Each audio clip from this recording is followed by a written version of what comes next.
Good afternoon, everyone. Welcome to Coach's Meeting. That's the coach. I'm Grant Cohn. The title of the show is What Brock Purdy Still Has to Prove. This is going to be a surprisingly positive segment. People probably tuning in thinking, oh, here comes Grant saying that Brock Purdy needs to prove that he can walk straight and chew bubblegum at the same time. No, it's not going to be like that. It's going to be a different type of show, but we're not going to just start there. We're going to start with the guy we're all tired of talking about. Number 11, the wide receiver from Arizona State. So he had a meeting. You can say his name if you want. I just don't feel like it yet. He had a meeting with the 49ers. He asked for it. Mm-hmm. Afterward, there was a report that it went really well.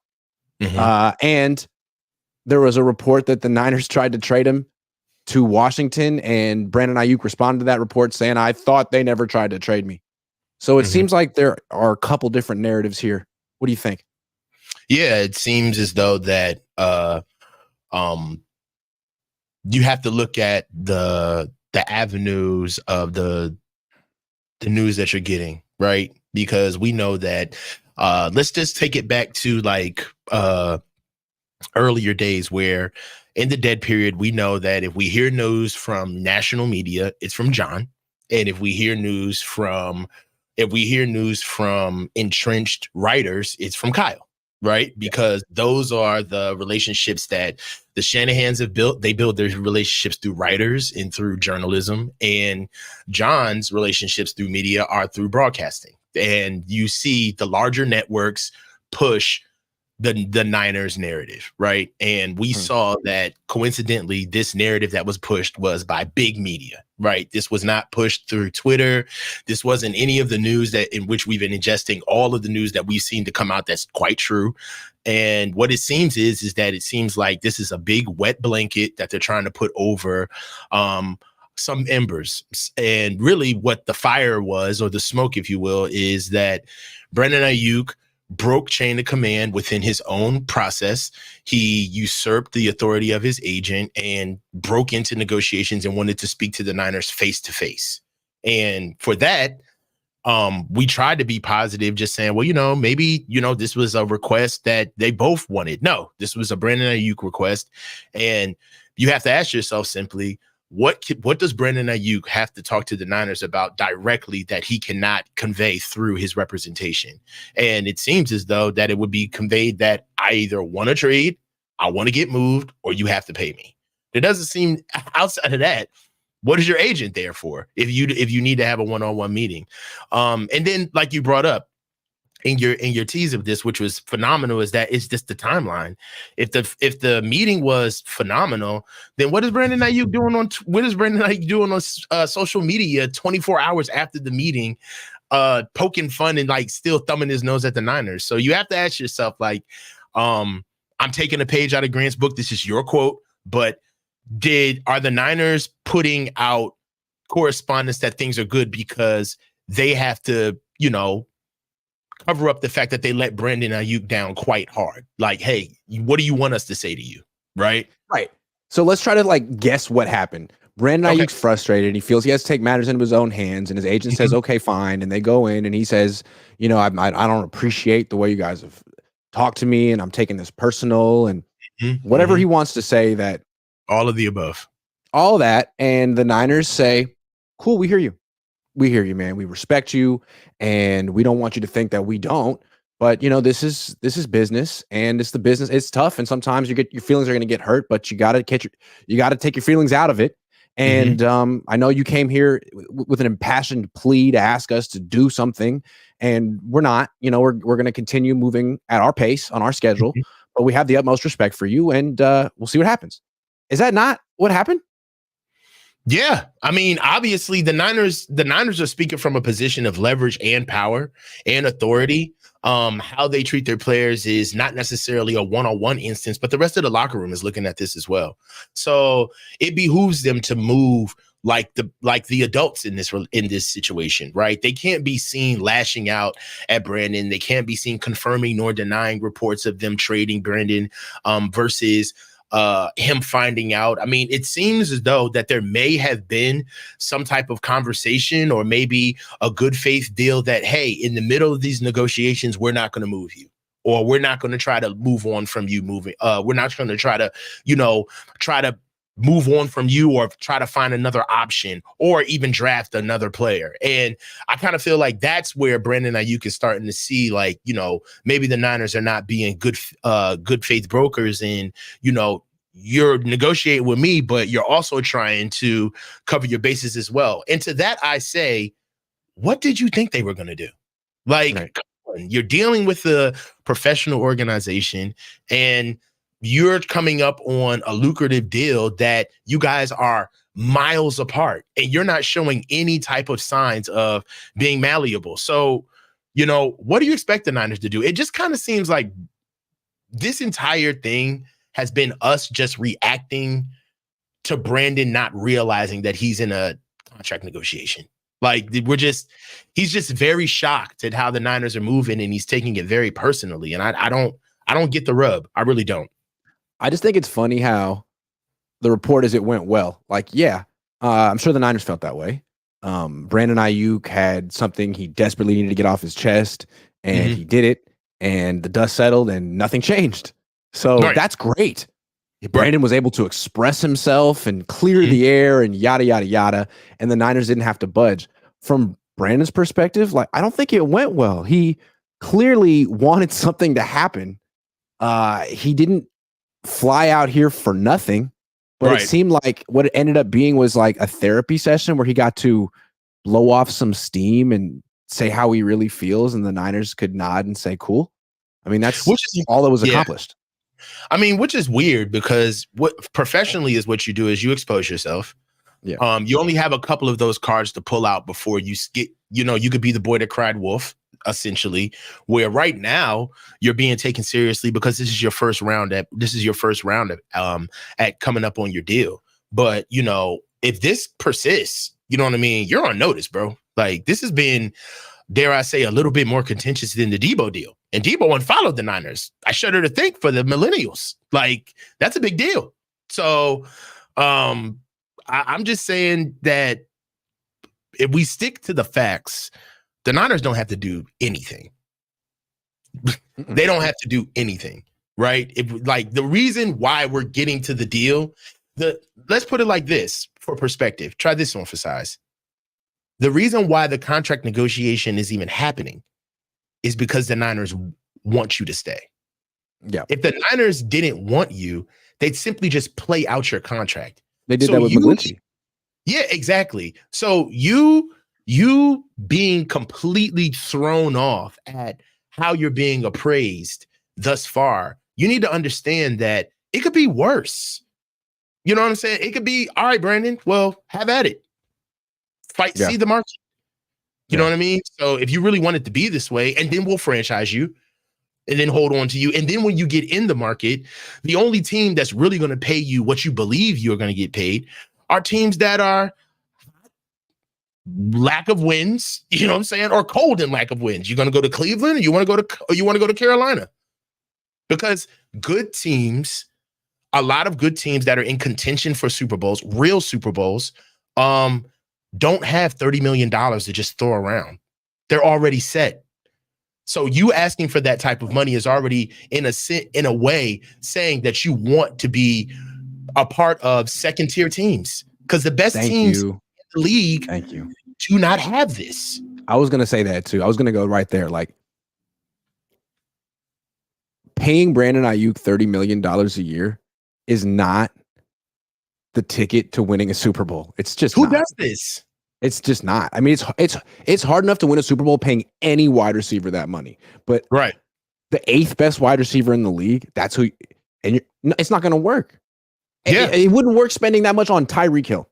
It doesn't. Yeah, it doesn't. I mean, and you look at what the Chiefs did. God love them, but they moved on from Tyreek. They understood that their life after him is going to be much more advantageous to spreading out that money across their team than being married to the traditional quarterback receiver relationship. Like, that stuff does not work anymore. You know what I mean? Like, for what it's worth, You need a team that actually has the quarterback that can sustain the different levels of what the team is going to go through at the time, a la Tom Brady. There was a time where the Patriots carried Tom Brady, and then once time came on, Tom Brady got paid and he got stronger, and then they were able to start letting go of what would be perceived as a loaded roster. The Chiefs, in a sense, did that this year. The Chiefs won with the defensive team. They did. They won with the defensive team, man. They showed the new template. I mean, I feel like as long as there's a salary cap in place in the NFL and the wide receiver market is going to explode, that really your philosophy as a team should be draft, develop, catch, release. Like, you're not giving out second contracts to wide receivers, even if they are Hall of Famers. Like Tyreek Hill is a Hall of Famer or borderline, and the Chiefs trading him was the smartest thing they ever did. Yeah, it was. It was a shrewd move. It showed that they knew what they had in the building and they believed in what they were going to do in the future. And they didn't even balk. Even when they went out and when they moved him, they got their offensive line together. That's one thing that you've seen. Like, there's just certain things about them that you're not going to be able to get around if you're not built from the ground up, right? You can't get prepared to beat the Chiefs in a season. You got to get prepared to beat the Chiefs on draft day, in OTAs, in minicamp, right? And how that stuff happens is you got to be able to get a team together. And a lot of your guys that are getting paid major money, that even the team, to think about it, what player on the Chiefs doesn't fiscally make sense? You know what I mean? Like, that's a use case to go after, because Travis Kelce, high utilization. You know what I'm saying? That offensive line, they protect the best quarterback in the league. High utilization, right? They do not spend on DBs because why? Because they develop from within. They build that skill set. And when they get to the position where they got to pay them, what do? They cut, bait, and release. Exactly what you said earlier. So they have a clear SOP on what they pay and what they do not pay.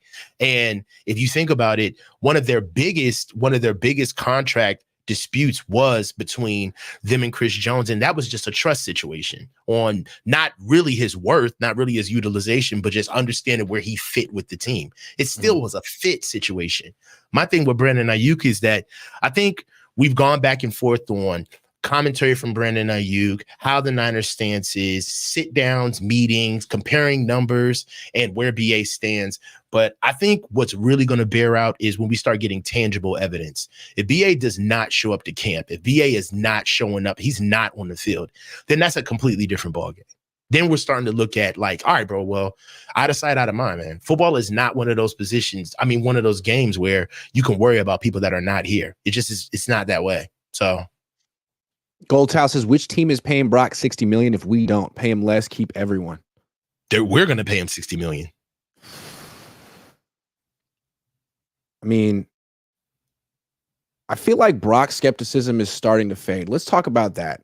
What Brock Purdy needs to prove. I was reading an article recently, getting quotes about, how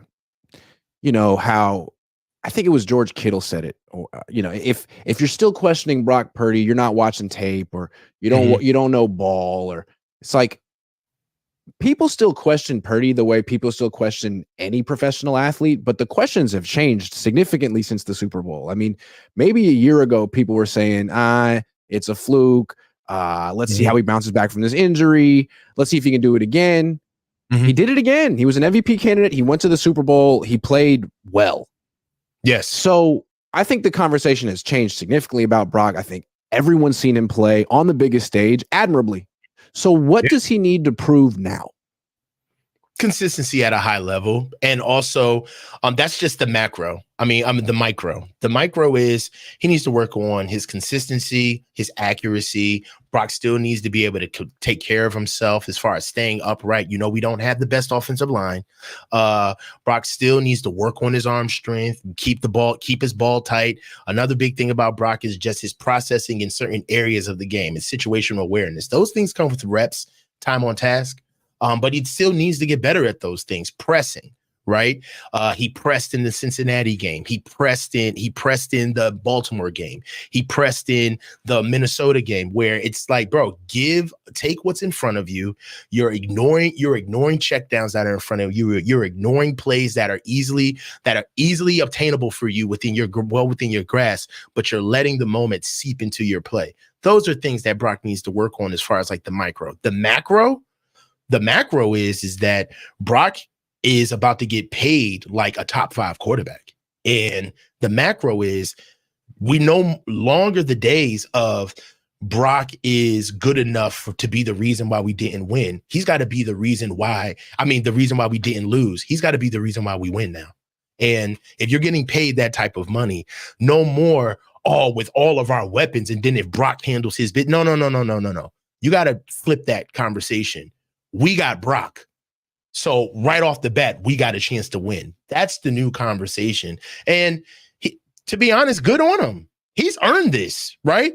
To the victor goes all the spoils, man. It's like, this isn't a bad thing, but no more of the Peter Parker debates. Like all of this, like if you're not looking at Brock Purdy, then you're not watching ball, or you don't know ball. Like, bro, anybody that is like really on the Brock Purdy, Mr. Irrelevant, he hasn't done anything, kind of like shtick. He's a backup like Jimmy.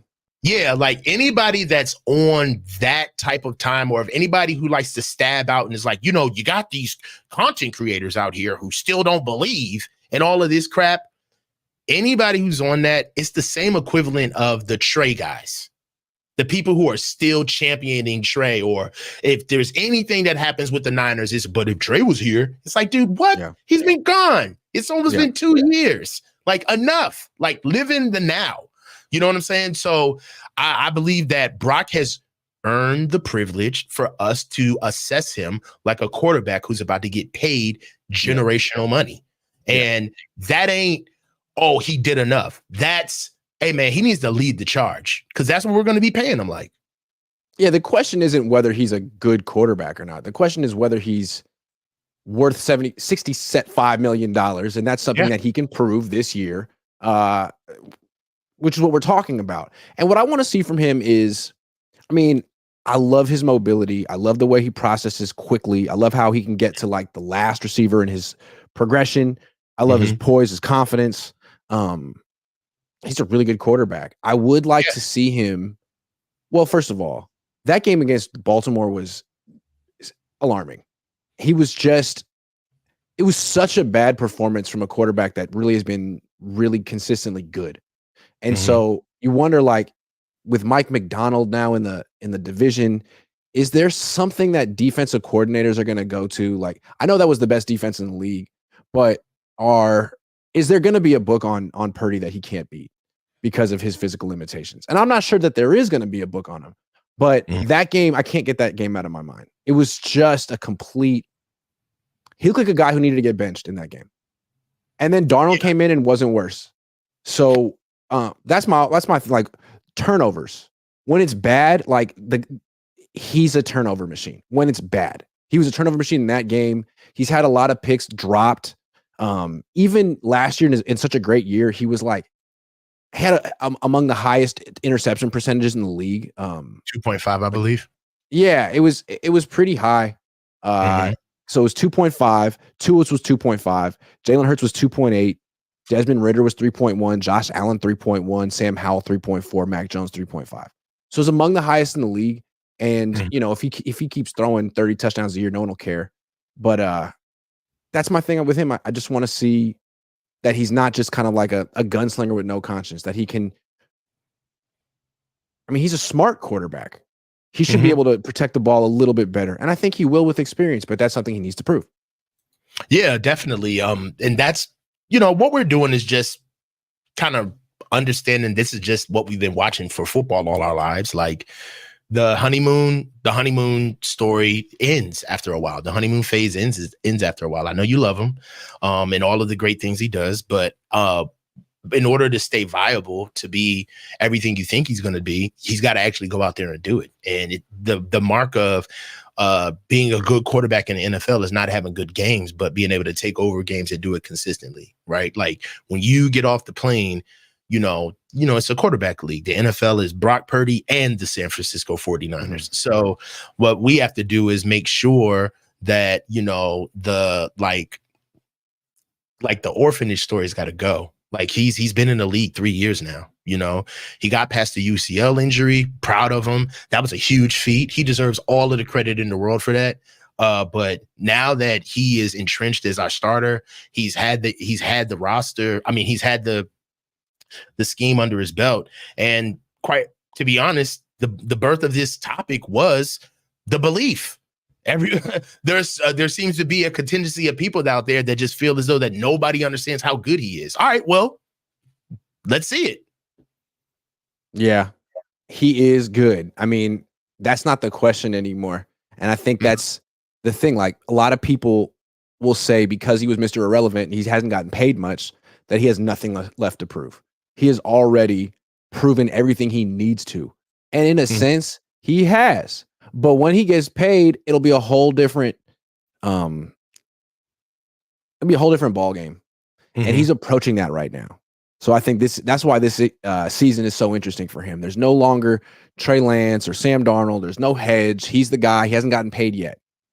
So this is sort of just the coronation year for Brock Purdy. Everything goes according to plan as expected. He's going to be one of the highest paid players in the league next year.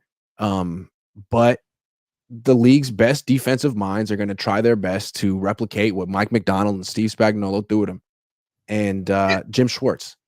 So yeah, I mean, I agree. And you're going to see more man-to-man coverage. This. It's coming, and it's time to just give Brock his credit. I mean, he saved Kyle. We talked about this in the pre-show. Yeah. Like, if it wasn't for Brock's ascension right now, I mean, Kyle may be fired. That's facts. You know what I mean?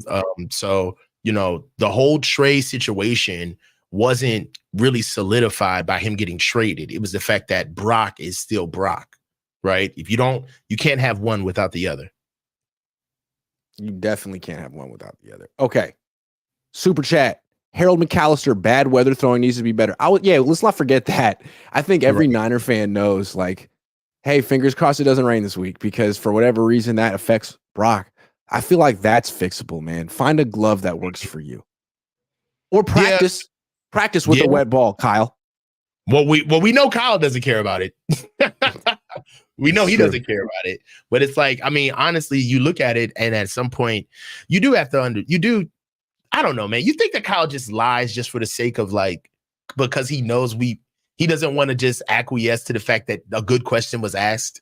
So it's like, no, we're not doing anything with water balls. And it's just like, do you think he would ever say, you know what, that's a good idea and it's something that we should do? And, that's not his personality. It's something that, like, Robert Saleh would say, you know what? I like that. And he would sort of try to get the journalist on his side. But Kyle's like, you think you had an idea that I didn't think of? You think you could do this job better than me? No. It's like, okay, well, I'm just going to make myself quality control unofficially. Speaking of Kyle Shanahan, Pro Football Focus. Here's my thing with Pro Football Focus. They have these grades and they have these advanced stats, and they're supposed to be like very like just analytics. But then they have articles like this that anyone could write, like ranking the best head coaches in the league based on vibes and feelings. So, okay, I got vibes and feelings. They put Kyle Shanahan number 2 in the NFL. Here's what they say about Kyle. Shanahan has yet to get over the hump and win a Super Bowl despite holding leads in 1 as the offensive coordinator of the Falcons and 2 as the 49ers head coach. But he is the main reason why the Niners are the favorites to come out of the NFC once again in 2024. They led the NFL in averaging 0.16 EPA per play in 2023. And while they ranked 12th on the defensive side of the ball, Shanahan was bold enough to make the change from Steve Wilks to Nick Sorensen, a defensive coordinator, heading into the season. That's good news for Sorensen's future career prospects, as 3 of Shanahan's former coordinators are currently NFL head coaches. Full stop. Not a lot of analysis there from Pro Football Focus. Second best coach in the league after Andy Reid. What do you think? Harbaugh 4, Jim Harbaugh 4, Sean McVay 5, McVay 5, John Harbaugh 4, John Harbaugh 3, Sean McVay 4. What's a little sacrilegious is Mike Tomlin at 5. I think he's a little too high, to be honest with you. I agree. But what I will say is I agree with this if we're talking about the regular season. You know, like if this is just, you know, what happens in between week 1 to week 17, fine, have at it, right? And quite honestly, this is exactly what they're talking about. I mean, they're the favorites to come out. That's a season prediction, right? They're the favorites to go to the NFC, the NFC championship game. Again, another season prediction, right? But for some reason, they don't seem to talk about anything that goes on in the playoffs, how we finish the playoffs, or what we're going to do once we get there if we see likely opponents. My biggest thing about us is that there's the marketing side of the 49ers, and then there's like a shift to when people really start talking about the Niners, when the coast is clear, the well is dry, and it's time to just really get plain and talk about them. I liken it to like LeBron's last year. When LeBron finally retires from the NBA, you're going to see a lot of people just having a real conversation about LeBron James on ESPN and all of your networks, because it's going to be over. He's gone. We're moving on. But for what it's worth, we all got to hold the banner right now because he's a cash cow. And talking about him right now and pressing and propping him up is good for business. And that's how I see lists like this, you know, especially when you have Mike Tomlin at 5. Like, come on. Like, that's got to be a regular season list. Like, what has he done in the playoffs? Right? Like you have the floor at 6. I don't like this list at all. I don't understand it. To me, it's like, hold on. Shanahan, how can you put him over other coaches who probably would have won a Super Bowl with this roster by now? That's what I keep coming back to. Like, say what you want about Kyle and how good he is at this or that. He's got the best team. He's had the best team for a few seasons. He hasn't won a Super Bowl yet. You can make whatever excuses you want, but I think a grip of coaches in this league, I know a bunch of coaches in this league have won Super Bowls with worse teams. They have.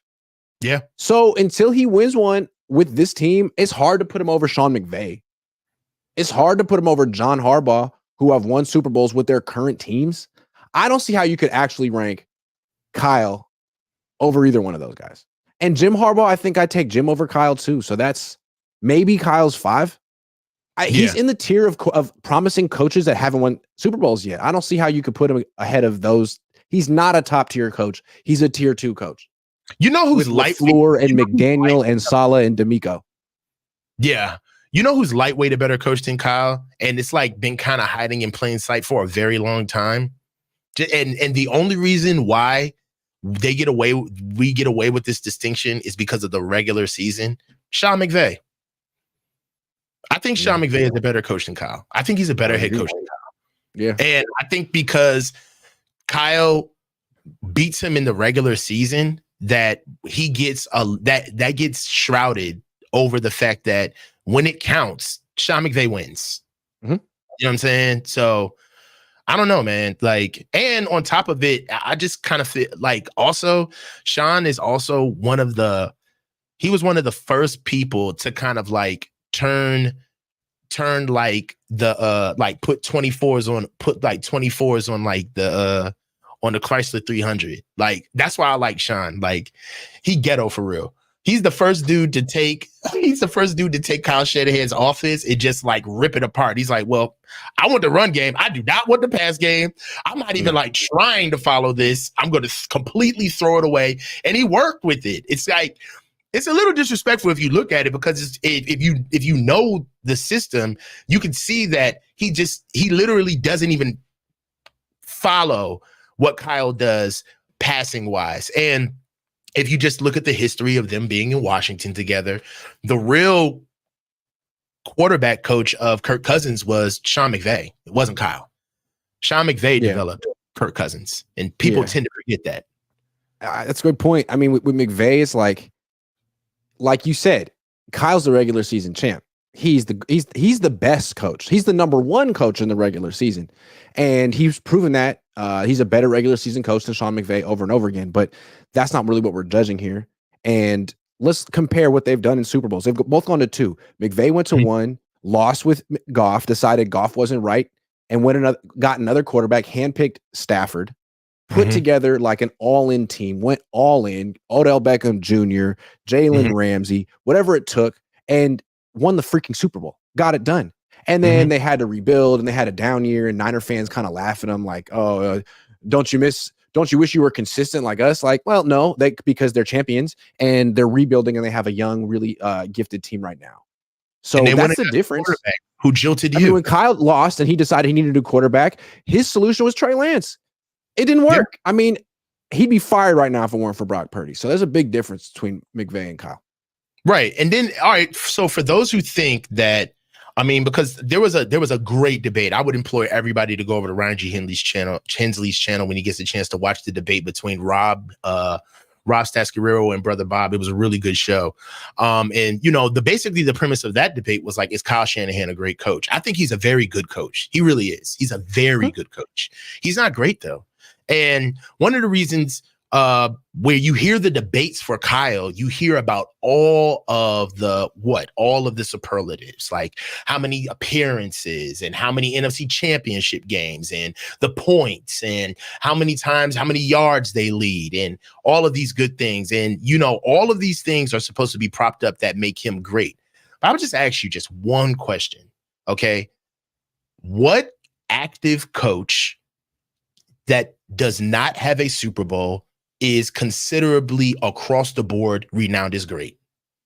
And if it's just Kyle, then that says everything about the debate. It's just Kyle. He's in a class of his own. So like Jim Harbaugh has a national championship, and I don't think he's universally regarded as great. Yeah. Jim Harbaugh is a guy with a championship. He's not universally regarded as great. No. So if you're going to push the narrative that Kyle is a great coach, then you also have to admit the fact that you see him as if you see no other coach in the league, because you can't even compare a scenario that matches that. What other coach is considered hands down great? It is what it is. This winning the Super Bowl is just a formality. It needs to happen, but it will happen someday. Gonna happen, kinda. I don't know. But name the other coach. Here's what annoys me. So another article that came out recently yesterday, NFL.com, ranking the best offenses in the league. Number 1, the Niners. Number 2, KC. And when he gives the analysis of the Niners, it's all about Kyle. Kyle Shanahan's a star. The biggest strength of their offense is Kyle's system. He's just so ahead of the game in terms of run pass. It's so balanced, and you can't tell, and he keeps defenses on their heels, yada, yada, yada. Despite all the talent they have, like 6 All-Pros and an MVP candidate quarterback. It's all about Kyle. And then when they get to the Chiefs and they talk about their biggest strengths, Patrick Mahomes, with like a barely a mention of Andy Reid. Yeah. Patrick Mahomes is great, but Andy Reid is also the best coach in the league and the best offensive coach in the league. And one of the best developers in the league and one of the best talent evaluators of offensive linemen in the league. Like it's not just like, and that's the thing that's crazy to me, Grant, is that, I feel like we only, the scope of this debate is corralled by the deficiencies or the attributes of Kyle. But we can't break out of anything that Kyle doesn't show us, because for some reason that would show that Kyle's deficient at it. It's like, no, like Andy Reid develops very good offensive linemen and they all stick. Like that's something that we can't even talk about with Kyle. That's a great point. Also, Andy Reid doesn't have to be the star. No. And I think if the play caller is the star of your offense, it's not the best offense in the league. It should be the quarterback. And one more thing. If I were to ask you to describe Kyle Shanahan's system, how long would that take you? Like maybe 30 seconds. 30 seconds. You know exactly what it is, and it's constant year to year. If I were to ask you to describe Andy Reid's system, what would you say? It would take a while because you would have to talk flexible. About how he uses Patrick Mahomes, then like their run game and how different it looks every time they utilize it. Then you would have to talk about the screen game. Then you would have to talk about personnel groupings, like the fact that they found their Debo when we were using a Debo the whole year, and they're like, you know what? Let us try this out. Let's get a wide back and see how this works out. Then they're gonna win a Super Bowl with one. It's like It's crazy. Like the man. Niners have all these wide receivers, but they're going to be 21 personnel no matter what because that's what their system is. Right. Last year, the Chiefs were messing around half the year trying to figure out what they did well. They were like, oh, you know what? This team is a 2 tight end team. I had 3 tight ends. We're going to run the ball with Isaiah Pacheco. Like, you know what? So, it's the funniest thing. That's what we're doing this year because it doesn't matter. I'm super flexible. Kyle is not. Yeah. He's not going to be a 3 wide receiver team. He's not going to be a 2 tight end team. He's going to have a fullback on the freaking field because that's what he does. I mean, that's exactly what you're going to see year in and year out. He's married to that system. He knows how to talk in confidence with that system. He knows it like the back of his hand. It's a lot more than just football when it comes to that. It's more of process. It's how his bedside manner, how he coaches around it, what he expects. It's his validation. It really is it's how he proves and conveys to his players that I'm one of you because I know this and you don't know it as well as me. And I'm going to always have this. But I'm going to tell you, when the rubber meets the road and your players start understanding the tricks just as well as you do, then it's going to start saying, all right, man, well, can you adapt? Are we going to be able to change this? I mean, how about a new skill set for me? Like, what are we doing here? Right. So more of the same, Grant. Last thing I want to say about these head coaches and a way to rank them. With Kyle, I mean, there's so many things you can look at with Kyle because he calls plays, but a lot of it comes down to the quarterback. And I think the best coaches in the league, whether they're offensive coaches or defensive coaches or specialty head coaches, they're able to take their quarterback and make him seem better, more confident than he really is. I mean, look what John Harbaugh does with Lamar Jackson. Lamar Jackson is flawed, but on that team, he's a 2-time MVP. Look at Sean McVay. Like, he's got Matthew Stafford playing the best of his life, more confident than he ever was in Detroit. Andy Reid, I mean, he did it with Mahomes. He did it with freaking Alex Smith. He did it with Donovan McNabb. Kyle couldn't have done that. Kyle is always fighting for the spotlight with his quarterbacks in ways that the top coaches don't. Well, we saw what happened with Donovan McNabb in this system when he got traded to Washington in 2010. He got benched he got benched for the first time in his career within maybe like 6 starts. They benched him. And he hated the offense. He did not like how it was basically stifling his skill set. He talked about it ad nauseum. You can go back and look up all that stuff. So yeah, man, it's going to be more of the same unless Kyle figures out a way how to pivot.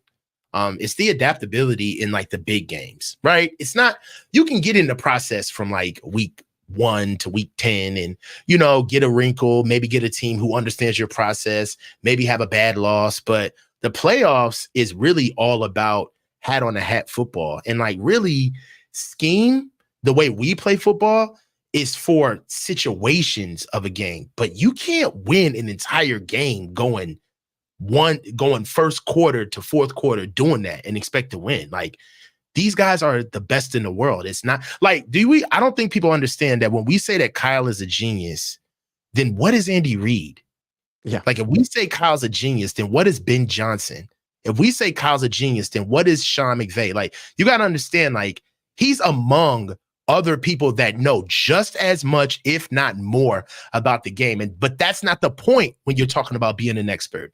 It's how you wield those things. Go ahead, Grant.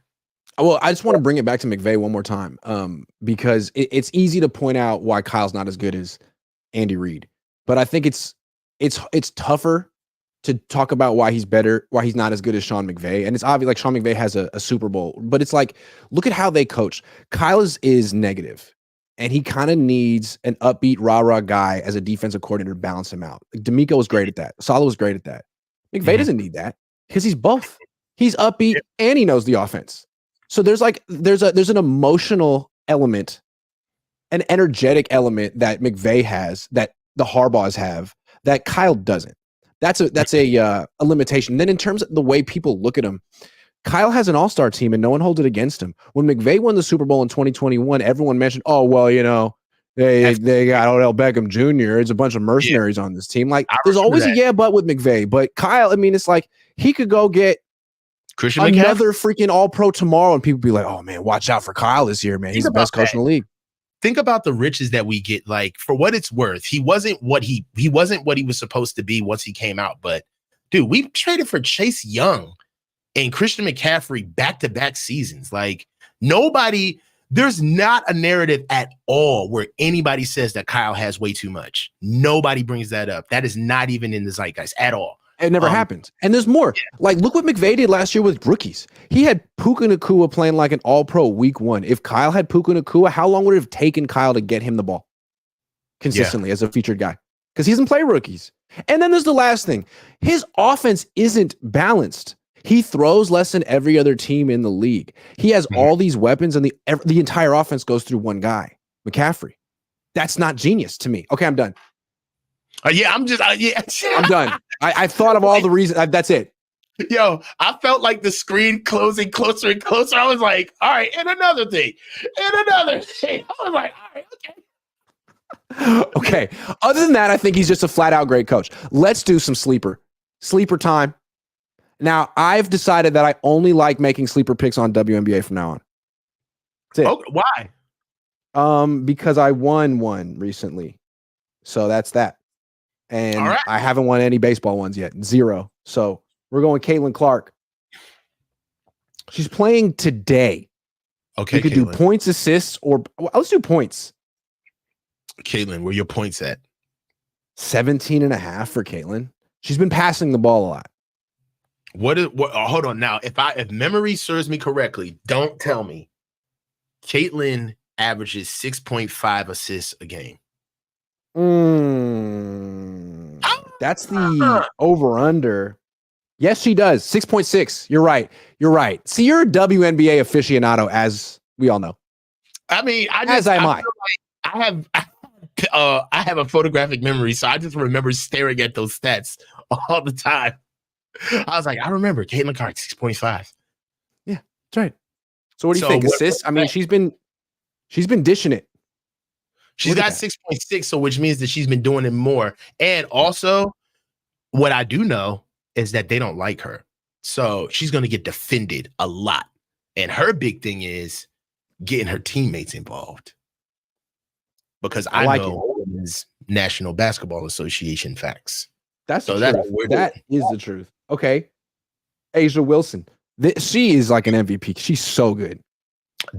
She's averaging 26.5 points per game. But she also put up 16 rebounds in the last game. Why don't we go rebounds here? 11.5 for Asia Wilson. Now who's she playing? That's important. We got to know who she's Chicago. Playing. She's playing Chicago. The Chicago tough team. Yeah. Chicago, I don't know what their name is per se, but they're tough. The Chicago per se. Yeah, per se.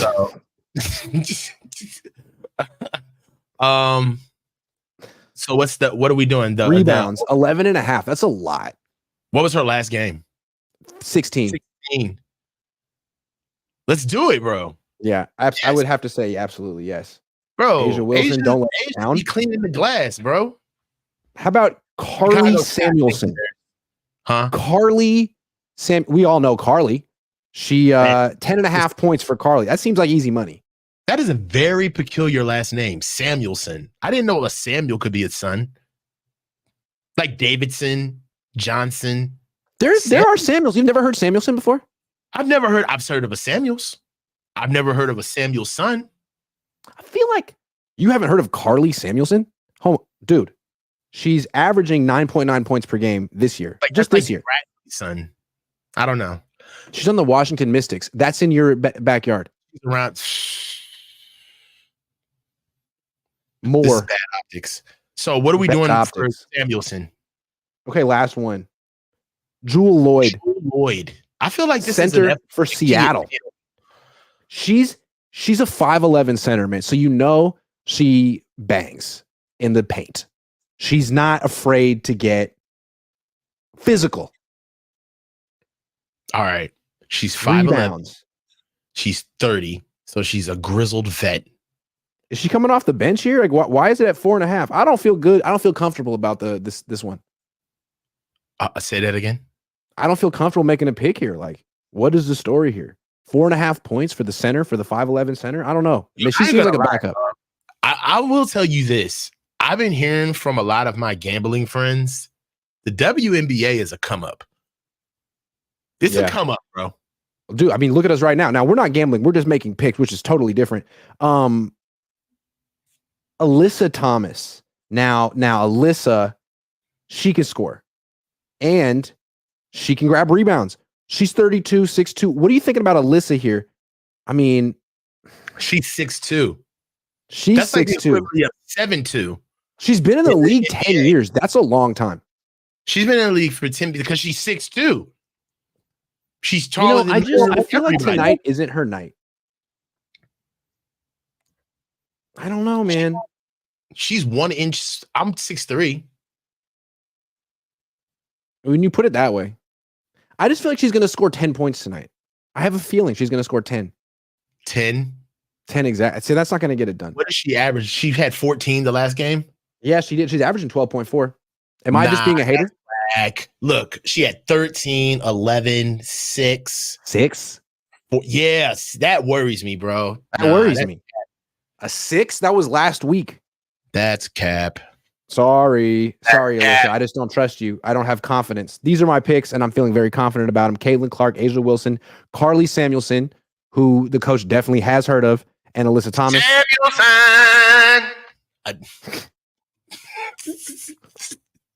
Hold on.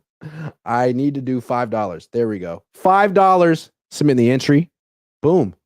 Use the promo code Cohn to get the deposit match up to $100. And I told this a couple of weeks ago. If you want a free, I'll cash app you $10. Just DM me and show me that you use promo code Cohn. I'll pay for it. Yeah. How about that? Yeah, I'll do that because I'm just a swell guy. All right. Question for you. We were just talking about how great Kyle Shanahan is. Great's not the word. How good he is. But the previous owner of the 49ers, Eddie DeBartolo, didn't play around. And I think most people know that if he were the owner right now, that Kyle probably wouldn't be the coach anymore, for better or for worse. So my question to you is, when do you think Eddie DeBartolo Jr. would have fired Kyle Shanahan, and why? I think after the 2021 season. I think that season was when we were actually, what were we, 3-5 at one point in that season early on. We blew a game. We didn't blow the game, but we almost blew a game early to the Detroit Lions. And the team was really uninspired, but we were pretty much the most talented we had ever been in 2021. On top of it, you have to look at I feel like Eddie D would have had a much tighter handle on the coaching staff as to what exactly was going on. And he would have known that the emergence of Deebo Samuel would have came specifically from Mike McDaniel and not Kyle. And I feel like at that time, that's when we still had everybody still in the building. Everybody was still here. Mike McDaniel was still here. D'Amico Ryans was still here. The laterals to be able to pick a successor were literally staring you in the face. And then you got to look at the way 2021 ended with being up 10 again against a rival, a division rival, and losing. I mean, I know we all blame the drop pick on Jaquiski Tart, but for what it's worth, we blew that game. We blew that game on offense, and because Kyle stopped running the ball. And if you look at it, we eked into the playoffs. We had to go on a streak to win. Definitely beat up our team. I think Eddie D would have looked at just the energy that it took to lose, right? Like, you're beating up all of my guys, and you pretty much squandered a lot of opportunities for us to keep consistency this year. And for what it's worth, your staff and team carried you that year, not the other way around. Yeah. I think people like Niner fans have forgotten that game, like exactly what happened. They remember the Jaquiski Tart drop pick and just write it off right there. Like, that's what happened. But I don't think Niner fans remember what the score was entering the fourth quarter. Talk about it. I didn't remember what it was. I just looked it up. It was 17-7 entering the fourth. They were up 10. We're up 10. You know what Kyle's record is when he's down 8 points or more in the fourth quarter? 0-38. So if he were coaching against himself, he would have won. But he was coaching against McVey, and the Rams outscored the Niners 13-0 in that fourth quarter. Like, that's a Kyle special, man. I'm sorry to be so snarky, but that's a Kyle special. If I were to say, what's a Kyle Shanahan special, you'd be like, double-digit lead in the playoffs, blowing a double-digit lead in the playoffs. That's a Kyle. That's pulling a Kyle special. That's not good when you can sort of be summed up that way, and everyone knows what you mean. I mean, you look at it. I mean, I'll be honest, man. The team gave everything they had in Dallas. We pulled it together in the bitter end. Really, Dallas gave that game away at the end with their mismanagement of the clock. And I think wasn't that the Eric Armstead game where he could have sacked Dak and had a safety, but he just ran into him. No, that was the next year. That was at Levi's. Oh, was it? I thought that was in Dallas. I don't think so. My memory isn't great. Yeah. But I just think it's interesting. Like you mentioned earlier, how the Niners are the regular season champs and how they puff their chest out because they can beat the Rams in the regular season. Like that was 2021. They had beaten the Rams like 8 times in a row. And then they had a 10-point lead in the fourth quarter and found a way to lose. Yeah. And for that, if you think about what happened in that 2021 season, didn't we use the Rams to kind of like kick off our streak? Like they came to see us and we stomped a mud hole in them, right? I think Jimmy Ward had to pick that game. Everybody was going off that. I think that was the game. Was that the game where Fred had to pick 6 in the flat and took it up the sideline? I think that may have been 2019. But you're right though. Remember, like they beat the Bears to save their season. Then the next game they lost to Arizona. They lost to Colt McCoy at home. Yeah. And they were at this point 3-5. The season was on the brink, and they smashed the Rams.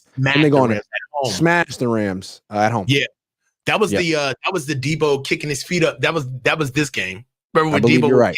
Up in the touchdown? I believe you're right. Yeah. So, I remember like even the Rams kind of like opened the door for the Niners to kind of get back on track to even race their way through the playoffs. But we ran out of gas, man. We were falling apart at the seams that year. And really that was the time where I think if Eddie D would have been in the building, he would have let Kyle go. Because it was just too many blunders. The bad start against Detroit, right? They almost blew that game. They put up like 40 on Detroit and let them come back. Us thinking that we were going to foolishly go through a whole nother season with Elijah. Did Elijah Mitchell come in 2021, or isn't that he came in 2021, or didn't he get hurt in 2021? Both. He got hurt. Both. Sorry. Yeah. Sorry, Elijah. When did he not get hurt? Yeah. Yeah. Sorry. But and for context, that was the Dr. York year when Dr. York came to practice and walked around. That was like kind of like 0 dark 30, where Dr. York came down himself and was like, you know what? I need to show face. Things are going bad. I think we were 3-5 at the moment. That's right. That did happen. Yeah. So and then the Rams game happened. Yeah. I think that year would have been the year that Eddie D would have pulled the plug. I agree. Kyle Levy stands on dumb, says Kyle Levy is a genius. He will adapt to beat press man. Sure. Yeah. Keith Murphy, the unbeaten, says, I think there were more teams that tried to ban us like those 3 teams. They just didn't have the personnel to execute. That's all it's about. Yeah. That's about. If you got the ball players, beating this offense constitutes that you have good players across the board, because Kyle's number one weapon is I need weapons across the board. So wherever I hit you, it hurts. Okay. I'm banking on the fact that you don't have starters at every position who know how to communicate and play fast. And my thing is that that's nice, but when you see that, what else? And if we play teams with good corners, man, hope the run game works. True. I think there's another thing though. Like the Ravens shut down the Niners offense and didn't play man coverage. They played a lot of zone. So the one thing constant I think we saw is those simulated pressures that are trending around the league. The Niners have a tough time picking those up. You can say what you want about the pre-snap motion and the shifts and but like They don't do a good job of picking up simulated disguised pressures. Jake Brendel, whoever's responsible for it, the scheme, it doesn't do a good job of it. And that was a problem. Yeah, I agree with you 100%. That's why they have Brandon Staley in here right now to try to get a little bit of that juju inside their own building. I think that's kind of funny, though, because then you have to ask yourself, is like, all right, so are we there to utilize it or are we there to learn it, right? Is Brandon Staley and Coach Forrester sitting down having walkthrough sessions about like, all right, man, what do you see about our protection schemes that make us vulnerable versus the simulated pressures? All right. And what are some of the things that we have to coach up to these guys so we can get over this? Because if you start seeing simulated pressures beat us once again, Grant, then I know that everybody's going to want to look on the cream on top is, what is Coach Forrester and offensive line doing? I'm going to be looking at Coach Staley. Like, wait a minute, you got a SME in the building. How is this still happening? True. Nicholas says this is really late, but if the Niners release to media that the meeting went bad, it lowers BA trade value. True. It went great. No incentive to talk about how that meeting went. It's a good point. That's all we were going to hear, is that it went well. Harold McAllister says, how was Kyle the second best coach and also a horrible game manager? Ask Pro Football Focus. I'm sure they have a stat. Keith Murphy, the unbeaten, says it's not hard to see him being better than McVey. We see them face each other twice a year. Every year he won that Super Bowl, so that's huge. But Kyle takes him to the woodshed almost every time they face off. That's true. In the regular season. Yeah. Reid, Kelsey, Hill, ring count pre-Mahomes.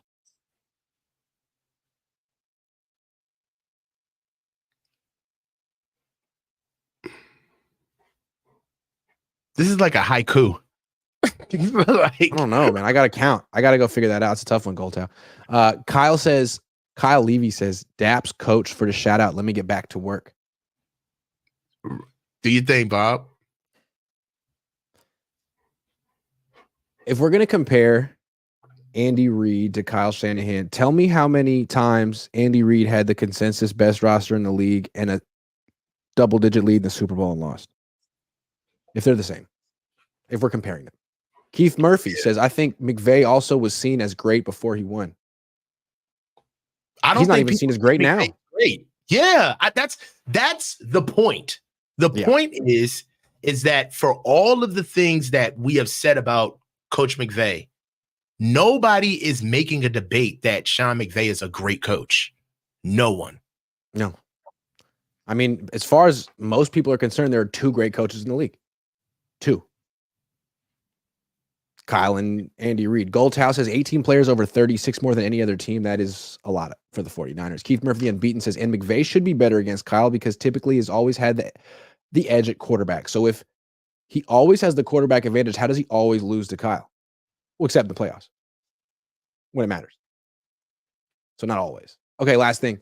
Warren Sharp does a lot of interesting statistics, kind of like Pro Football Focus, but his are sort of a little bit more transparent. This one isn't, though. He just ranked the offensive line in the league and put the Niners smack dab in the middle at 17. I will get this ranking for you and go through the rest of it. But what do you think of the Niners at 17? I think it's adequate. I look at offensive lines for like I look at cars, like I look at a truck. It's built, it can go A to B, that's fine.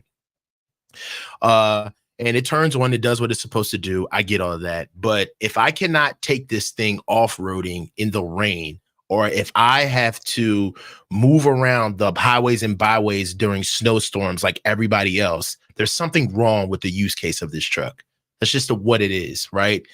I mean, I understand that it can give you great fuel economy and, you can do great A to B driving and can zip through the city and it does all of the things that a regular car can do. And that's awesome.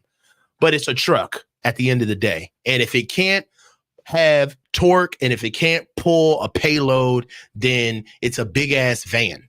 All right. That's all it is. And that's how I see our offensive line in certain aspects where, yes, in practice, in and infrastructure, you could talk about all of the ingenuitive things that we do off the offensive line, the outside zone scheme, how we curate a certain skill set from the athlete, making sure that he's very quick, not necessarily a bigger guy, longer guys, and all of that's cool for the scheme. But our scheme isn't the only scheme that's being played in the NFL. Our scheme is being played against other offensive lines. And really, for how we go about it, with top to bottom from left tackle to right tackle, I think that we're mediocre at best. And the reason why we're mediocre is, pretty much Trent Williams makes us mediocre. So, yeah, that's what I was going to say. I think it's kind of interesting that they're 17 with Trent Williams. I'm sure that ranking is heavily weighted by him. And yes, when he misses 2 or 3 games this year, where would the Niners offensive line rank without him? Mid-20s. I'd say like 22 to 25. And that's this is what I'm saying. On 3rd and short, with the number 1 leading rusher in the league, why are we going 5 wide? Yeah. At the end of the game, in regulation, on 3rd and season, the best thing that we did from an offensive line perspective, when we were 4 yards away from the goal line, is we pulled our center on a play action in 5 wide. Like, I come from a different cloth of football, and I would have been ready to throw blows, man. We'd have been swinging as offensive linemen. I would have swung on my coach. Like, wait a minute, we 4 yards out and we going shotgun? Yeah. I'm Christian McCaffrey. Like, I don't understand the pride in the run. The run game is one of these things where I understand that it's Kyle's scheme, but the run game is so personal and it's so physical that it's like, man, this is ours. Like, stay out the way. Call the play and let us run. And for me, I don't get it. Like, if I'm Trent Williams, if I'm Jake Brendel, if I'm Aaron Banks, and we're going and I'm in the huddle with 2 downs to score, and we're going a pass play and we're pulling the center, I would have said something in the huddle. They'd be like, really? We doing this? So, in the most critical moments of the game, they show you how they feel about the offensive line. They scheme around them, right? Kyle schemes around that O-line. He doesn't use them as a force. It's true. Let me give you the rest of the rankings so there's some context. Number 1 offensive line in the league, Detroit. Number 2, Atlanta. Number 3, Cleveland. Number 4, Philly. Number 5, Kansas City. Number 6, the Jets. Number 7, the Packers. Number 8, the Colts. Number 9, the Bengals. 10, Vikings. 11, Broncos. 12, Bears. 13, Rams. 14, Texans. 15, Chargers. 16, Ravens. 17, Niners. So you're saying the Niners and the Ravens have comparable offensive line? I call BS. I'm sorry. No, I think the Ravens have a better O-line than us. The Ravens have a better O-line. Yeah. That's a generous ranking, 17, I got to say. Yeah, 17, I have it right here. 17 is rich, you know what I mean? I tell you right now, I think we'll see an uptick because I am encouraged by there's finally going to be like competition battles with offensive line. And in years past, you always felt like the guys for the offensive lines were people that maybe quasi, if they did good in camp, could be like a great backup, possibly a starter for us. Like, I do feel as though that the guys that we have in now with Jarrett Kingston, Nugent, the UDFA that we just got at center, with Dominic Pooney, I think that those guys are actually going to be pushing for starting jobs this year as far as competition is concerned. So that is a shakeup that I love to see in the offensive line. I want to see these guys hunt for their food, kill what they eat, and, coming into camp kind of fat and happy thinking, oh, my job's not in question. I know for a fact that I'm going to be paying attention to center and right guard because Jake Brendel's not back. And I think that John Feliciano is still hurt. And we know we've always had a hole in questions at right guard. So, I think that Spencer Burford hasn't earned the right to just walk into his job. I think he knows that he should be competing for his job this year. So my question is, how many legitimate Super Bowl contenders have a worse offensive line than the Niners? All the other contenders seem to have better ones. I Rams, would take the Ravens, the Bills Chargers, the over Texans, the Bears, the Packers, the the- Jets, the Chiefs, the Eagles, the Browns, the Lions. Like, here are the teams with worse offensive lines than the Niners. The Raiders, the Bucks, Pittsburgh, Panthers, the Bills, the Jaguars, the Saints, the Dolphins, Titans, Commanders, Cowboys, the Seahawks, the Patriots, the Cardinals, and the Giants. The only real teams I heard down there was Dallas and Buffalo. Yeah, and those are good teams, but that will not win the Super Bowl this year. Neither one. Yeah, that's true. McDermott, man.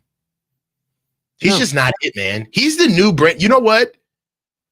McDermott probably hates Brandon Staley because he's the new Brandon Staley. Yeah. Sean McDermott's the new Brandon Staley. He is. I think it's tough to win the Super Bowl with the 17th best offensive line. I'm sure teams have done it, but when the Chiefs have the 5th best offensive line, the Lions have the best offensive line, the Eagles have the 4th best offensive line. I know the Niners did it last year, but they didn't win it all. And offensive line was an issue in the biggest game. So Forrester said it himself. You just want to have a good enough offensive line. Is 17th good enough? It's borderline. No. It's freaking borderline. I would say no. But at the same time, though, Grant, we got to be fair. They went to and I had to check myself too. I bitched and moaned, man. I did about what we got in the draft because I just felt as though that we missed the mark, man. We should have got more offensive linemen or better ones, in my opinion. But I will say this. I had to shut myself up because I said, Coach, they made it to the Super Bowl with this offensive line. So for what you say, I understand. And we can look at the traditional way that other teams have built their offensive lines. But for right now, we're strapped to this team's process until they realize that it doesn't work. But as long as they're still pushing, Grant, this is not going to change. They but if the goal is to get a second place trophy, this offensive line is certainly good enough for sure. Okay. Yeah. No doubt. It's proven that it's good enough to get a second place silver trophy. That's fair. No doubt. Is it good enough to win the gold? It remains to be seen. Fish and Chip says, one of the players going to stand up to Little Shanny. Is Ayuk not right now? Is that not what's happening? I don't know, man. Is he standing up to him or I don't know, man. Brandon, I don't know how to call it, bro. I don't know. Me too. Brandon, can you give us something less cryptic so we can understand what's going on, please? Because he definitely has a leg to stand on, but it's just that I don't know. Like it's almost like I don't know. Like if you and I, if you told me like, hey, Coach, I'm coming to come pick you up from like a game or something, and I'm like, yeah, Grant. Well, hey, you need to get here at 8, and you're like, oh, well, I'm going to get there at 7:30, and it's like, well, Grant, if you get there at 7:30, then you can't take me, and it's like, well, I'll be there at 7:30, and it's like, okay, so are you going to come pick me up? And it's like, I'll be there at 7:30. Like, I feel like BA asking for $30 million is like his way of the Niners. I mean, is the Niners kind of looking at him like, well, you do know we can't keep Debo if you ask for $30 million. And BA's like, I'm worth $30 million. Yeah. It's like, well, we're going to have to shake some things up. It's not just Debo, it's a lot of other people are going to have to take some sacrifices in order for you to get your $30 million. And BA's like, well, I'll just want my $30 million. And in a way, you could say, well, what are you really saying, BA?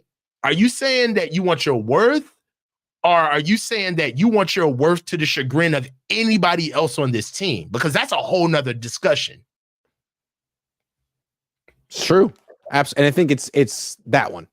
So that's the coaches meeting. Brandon, if you're watching, please, another social media post would be timely because we're running out of things to talk about and it's almost July. So please give us more. Thank you very much. Thanks for watching, everyone. And have a wonderful Thursday evening. And subscribe to the Coach's channel. Subscribe to the channel, guys. We got a lot. Subscribe to the channel. See you guys. Oh, David Baker. In psych terms, BA